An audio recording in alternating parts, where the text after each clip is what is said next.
Salut à tous, on retrouve tout de suite Johan Cavalli et son club, l'AC Ajaccio. Alors suspendu, Johan peaufine sa préparation physique, l'occasion pour lui de nous parler de l'esprit corse qui règne dans son équipe.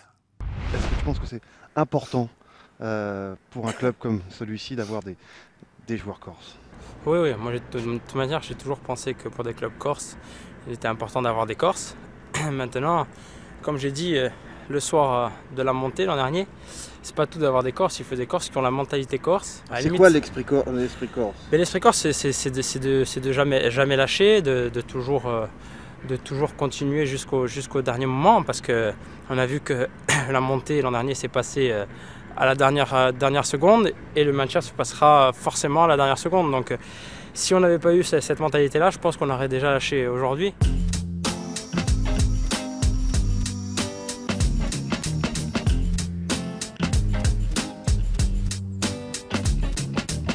Allez, 2 minutes les gars. Vous voyez, bleu, un peu plus fort, orange, un peu plus fort, jaune. Ils sont punis ou quoi? Ils sont toujours punis. Hein.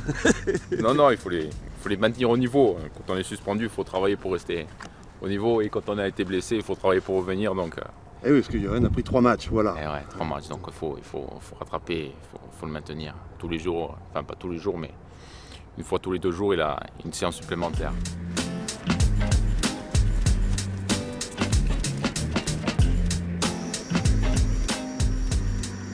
Bon, Johan qui revient au pays, Oui. est-ce que c'est important pour un club corse, pour Ajaccio, que des Corses reviennent au pays ou c'est... Oui, bien sûr, je pense que pour tous les clubs, avoir des joueurs identitaires, c'est toujours important.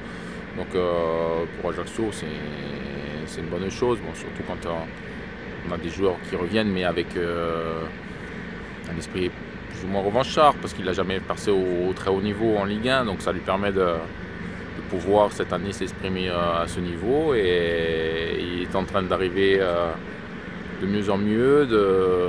Bon, là il a eu des matchs de suspension, mais dans le jeu il a de plus en plus d'impact, de plus en plus d'influence, et ça joue sur le groupe évidemment.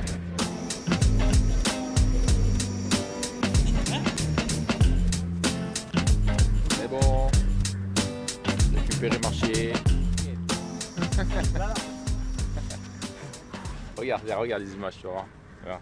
Il y a l'écran qui tourne en boucle. Il n'arrête jamais. Les images de la montée de l'année dernière. Parle-nous de ce stade.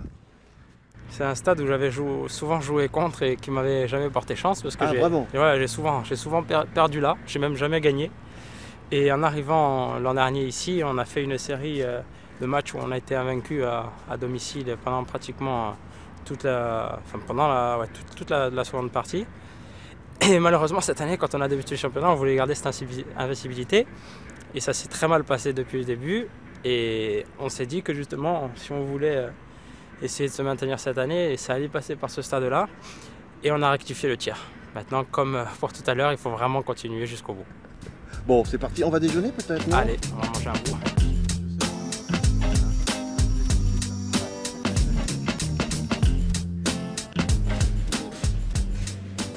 Alors, Ajaccio Seminoy, c'est ça? Ouais. Hein. Alors c'est quoi ça? Ah, tiens, traduction. Ajaccio, c'est nous, ça veut dire. C'est un slogan qui avait été mis en place par l'ancien président Michel Moretti. Très bien. Et là je réfléchis, Bastia qui monte, Ajaccio qui se maintient, 2 clubs corses en Ligue 1. Pour tout Corse, c'est fantastique. Ce serait en tout cas. Ah oui, c'est clair. En tout cas, pour tout corps, je sais pas, parce qu'il y a des rivalités mal placées, mais en tout cas pour moi, c'est vraiment un souhait, parce que c'est vrai que de pouvoir jouer un derby contre Bastia, qui plus est en Ligue 1, ce serait vraiment quelque chose d'extraordinaire. C'est vrai qu'il y a une rivalité entre le club d'Ajaccio et de Bastia? Oui, il y a une rivalité un peu de partout entre tous les clubs corses. Malheureusement, un peu trop à mon goût. Comme on dit, on est souvent tous ensemble quand on est sur le continent, et puis quand on est sur l'île, on est un peu tous les uns contre les autres. Donc c'est un peu paradoxal. Mais en tout cas, pour les gens comme moi, ouais, ce serait vraiment une vraie fierté.